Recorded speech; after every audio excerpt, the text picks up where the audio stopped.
Good evening, ladies and gentlemen. I hope that you're all good. We've just had the event details released for the Diamond and Pearl remake event in Pokemon GO, so of course we've got to go through it. The main games are being released on November the 19th, so if you've got a Switch, I would recommend going for them. If I had a Switch, I'd be buying Diamond, personally. I like Dialga. The event runs from Tuesday the 16th of November right through until Sunday the 21st of November. The Infinite Incubator will be half incubator distance and the Super Incubators will be 1/3 incubator distance, which is great.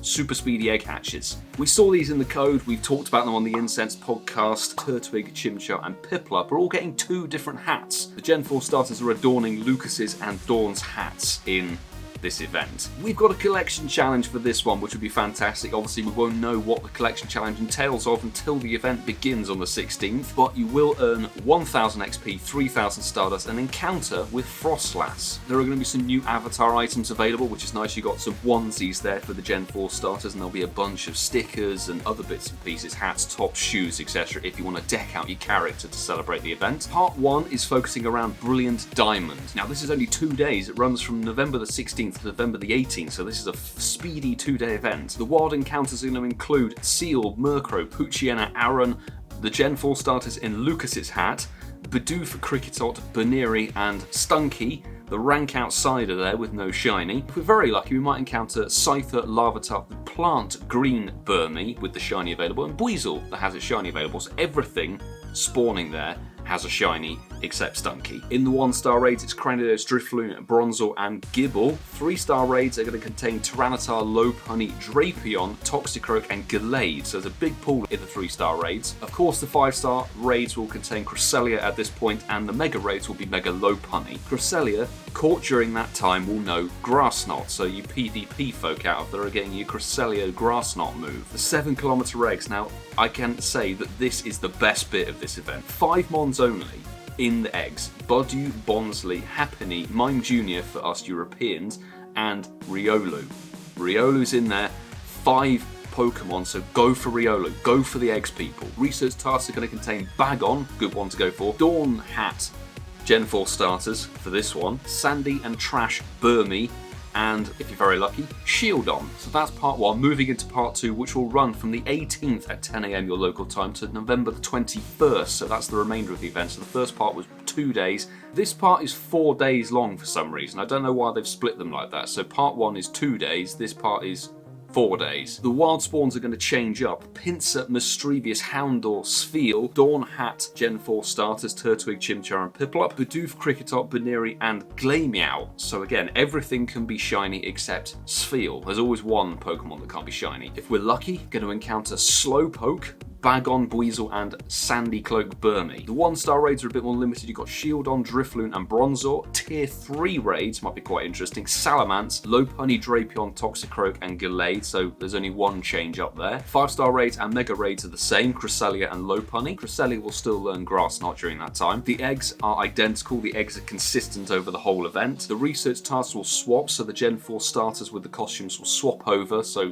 Dawn Hats will be in part 1, and in part 2 it will be Lucas's hats in the research tasks. Trash and Plant Cloak Burmy will be in the research tasks as well. And if we're very, very lucky, Larvitar and Cranidos are going to be in the rarer research tasks. So that is the event, people. I'm going to quickly take you through some of the top tips I'm going to give you now. So first and foremost, people, go for the eggs. 30 gifts per day to open, which is great. Make sure you stack up on the 7km eggs, hatch them. You've got super effective incubator distances with reduced distance to walk as a bonus. Such a limited egg pool. And when you've got a limited egg pool like that, 5 Mons only, there is a high chance. They're saying they're all as equally rare as each other. So Riolu hatches are key. A few other pointers if you're a low-level player and want to kind of stock up on some good ones. I would say during part 2 you could raid a couple of Salamence. Part 1 you could raid Tyranitar if you wanted to build up a squad of those, but other than this, honestly, it's a tad on the edge, I would say. The egg hatches stuff is incredible. The raids are very weird. There are PvP mons in there, but as you know I don't do PvP, so I can't direct you on that front. But I will say this as a word of warning: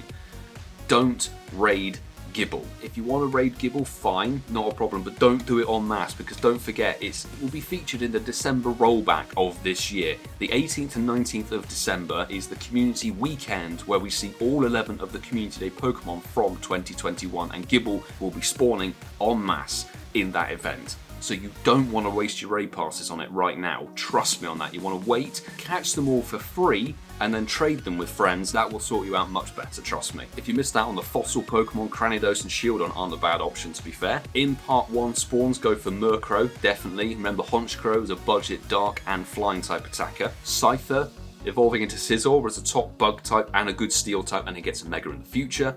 Larvitar as a wild spawn, you definitely need to go for that one as well. Hunt down the Bagon and Shieldon research tasks in part 1. In part 2, I would say go for Houndour, because Houndoom getting a Mega, that's probably a good bet to go for. I need to grind XL for that personally. Don't forget Bagon. Bagon will be featured in the wild spawns for part 2 as well. And then the field research task for part 2, it's Larvitar and Cranidos, so definitely go and find those. But other than that, it's a bit mediocre, I would say. I was hoping for a bit more. I would have loved to have seen a little raid weekend for Dialga and Palkia, but that may still come along. Fingers are crossed, but there's some good stuff in there if you're looking to grind, if you're looking to get a better team for a few bits and pieces. Various counters and stuff. You can check out my budget counters guide, which is linked up there if you want to know what Pokemon are very, very cheap and effective raid counters. There are quite a few in there. There were quite a few in the Festival of Lights. There are a few in this event as well. But let me know in the comments if you're excited for this Sinnoh event. Brilliant Diamond and Shining Pearl. I'm excited for the event. I think it could be a really nice one. It's 100% an egg hatching event, this one, which we haven't seen for a fair while. So it'd be a good chance to hatch a bunch of eggs. But with that, I'm going to say thank you very much for watching, everybody. Please make sure to subscribe if you are new with the notifications on so you don't miss any uploads or live streams. And of course, smash the like button if you enjoyed the video. I'm about to actually head out. In under 2 hours, I'm heading out to begin a 24-hour grind session for the Team Rocket takeover. So wish me luck in the comments, people. But with that, I will see you in the next one. Do take care.